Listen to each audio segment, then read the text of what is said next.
So I'm here at the Australian College of Emergency Medicine annual scientific meeting for 2018 with Bat Doc. I'm Bat Doc. The hero Gotham needs. Oh, sometimes you get the doctor you need. Sometimes you get the doctor you deserve. And everybody deserves a good doctor. So the man behind the mask. Oh, are we going to unmask me? Yes. Now everybody knows my not-so-secret identity and can quickly realize I'm not Australian. I'm Canadian. So this is Canada's own Bat Doc, Ken Milne. Hello. Here down under, enjoying a change of weather. Oh, enjoying going from snow to sand and sunshine here on the edge in Perth, Australia. Fantastic. So Ken's here to give a keynote tomorrow, and the focus is going to be on physician well-being and burnout and mental health, some passions of yours. Yes. Can you share with us a little bit about what you're going to talk about in your speech? Sure. The actual title is Being on the Edge of Burnout, and looking at me, because you are videotaping this, don't I look like I'm on the edge of burnout? Haven't shaved for a couple of days, got a bad infection in my eye, took 30 hours to fly exactly halfway around the world, because Perth is exactly halfway on the opposite side from Canada. So, I'm living being on the edge of burnout, but I'm very excited to be here. So you're going to be talking about these sorts of issues. Can you share with us, I guess, how you came to be passionate about sort of burnout and mental health? Well, burnout and mental health. I'm looking up to the left. Burnout and mental health. Of course it's important, because we have human beings taking care of human beings, and we're flawed. And right now, we have this system that is chewing up our healthcare providers and spitting them out. And so how can healthcare providers and clinicians like myself take good care of patients when they themselves are feeling on the edge of burnout?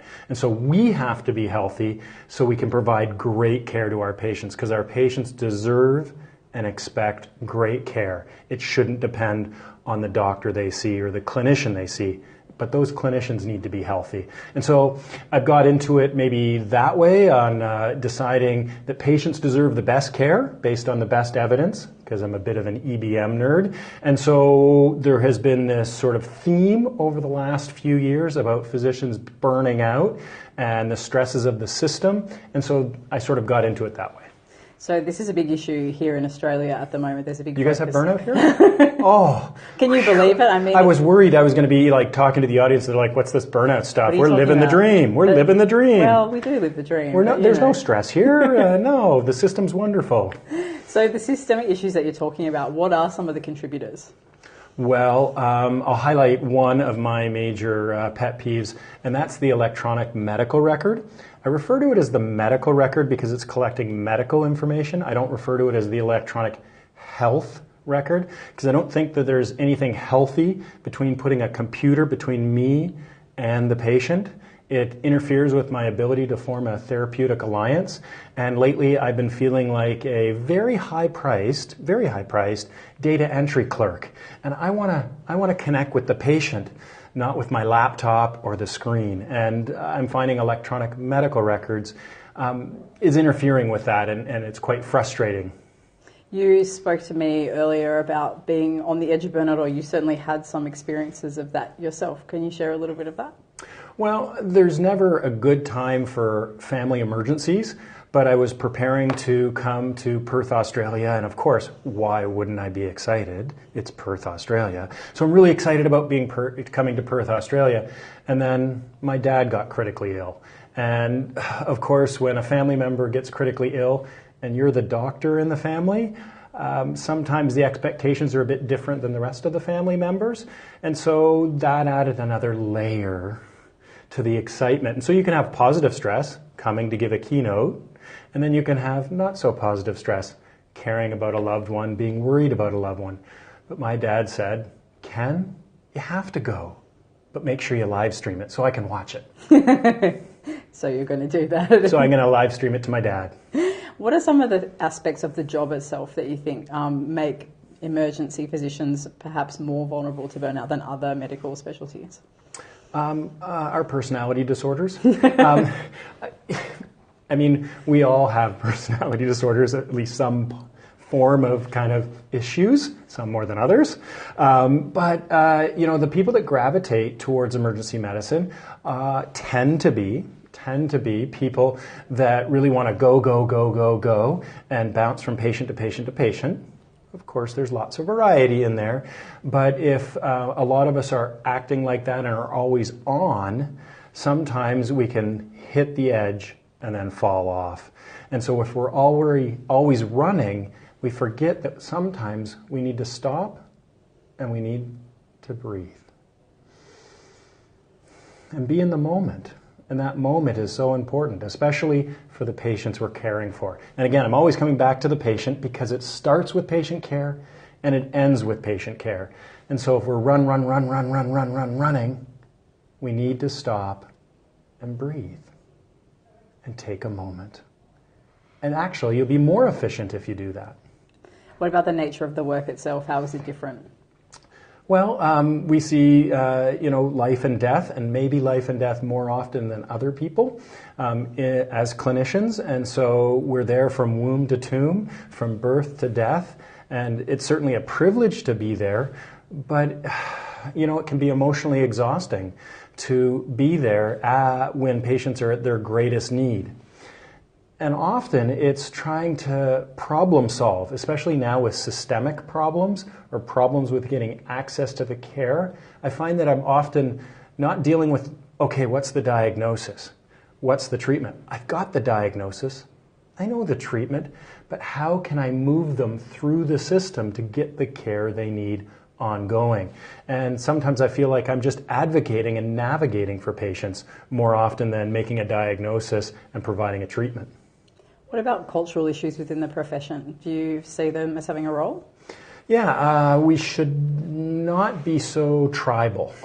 And I don't know if using the term tribal is even sort of value-laden, but we should be kind to each other. There's a great book that was just written by an emergency physician named Dr. Brian Goldman, and it's on the power of kindness. And if you can be kind to each other, and it's not kind to patients and kind to your staff and kind to your colleagues, it's just generally be kind. And if you have a choice between being right and being kind, choose kindness, because then you'll always be right. And so I think that this tribalism that we set up of us versus them is very destructive and interferes with patient care. And so if we can extend that kindness and offer people the best case scenario. In other words, if somebody calls you up as a consultant and they're very upset and angry, maybe they're having just a terrible day and maybe they just need to take a moment and breathe. And you can say, "Are you okay?" It's a very Canadian stereotype.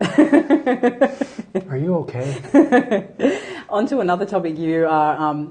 your other passion, I suppose, as you said, you're a bit of an evidence geek, and you... I prefer nerd. Nerd, sorry. Okay, so... Sorry. Is geek a value-laden term? I don't know, but I think the nerd shall inherit the... No, that's the meek. So, no, the nerds, yeah, I like intellectual nerd. Okay, you're an evidence nerd, and you are behind the Skeptic's Guide to Emergency Medicine. What did you think about Anna Holgate's talk this morning about 35 years in emergency medicine and... Not worthy. I loved it, and I came up to her right afterwards, actually, and said how much I loved it, because I think that you need that institutional knowledge for trainees and registrars and stuff like that to understand that what's new and exciting now, we've been down this road before, and don't get so committed to one way of doing things, because there are very few things in medicine that are thou shalt do this and thou shalt not do that. Most of what we're doing, the evidence, we're standing on pillars of salt and sand. I mean, it's hard to get very righteous about something because that evidence can be overturned.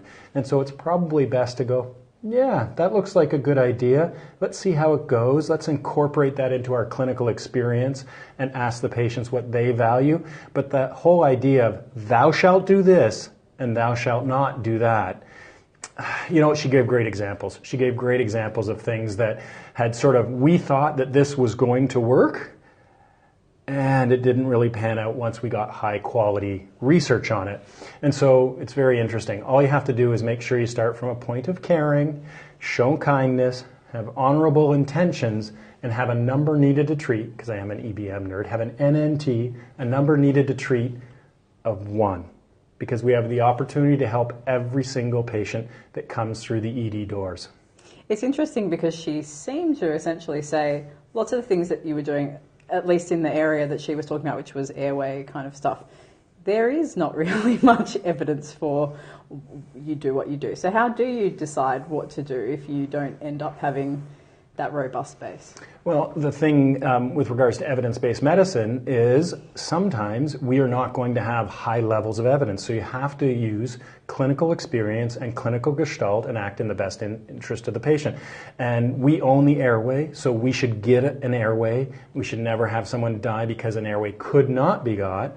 But just doing the airway stuff, having all this stuff along the margins about, oh, you didn't have, pre-oxygenation or capnography or something like that. At the end of the day, that doesn't really matter for patient-oriented outcomes, alive or dead, neurologically intact or not leaving the front door of the hospital. These are the things that we should care about, patient-oriented outcomes, not whether they desatted, not how many attempts. Did they survive, and did they survive neurologically intact? And I think she was trying to get at, stop fussing so much about that and just take care of the patient. It's interesting because in the same sort of talk she said, well, patient-centred care is where we're at now. We're not in an era of paternalism anymore. However, that presents its own challenges, like how literate is the public at sort of advocating for themselves or making those decisions? What do you think about that? It's easy. Just ask them. Before it was, I shall tell you this, and you shall do it, right? And now it's engage them into it. Give them autonomy. Give them agency. Allow them to participate in their care. And that means it goes from whatever you say, doctor, and you get that, to this is what I want, doctor, and everything in between. But you'll never know what your patients value or what they're looking for unless you overtly go, what would you like today? Or how can I help you today? Or what do you think about this? And engage them. It's an interesting tension. She seemed to sort of feel like not sure where to find that balance, or we're still looking for it. Isn't that great? I mean, that means the practice of medicine will continue. You will continue to practice and learn. And every single shift I learn. And every patient is unique, just like every other patient. And every other superhero. Thanks so much for your time, Ken. My pleasure.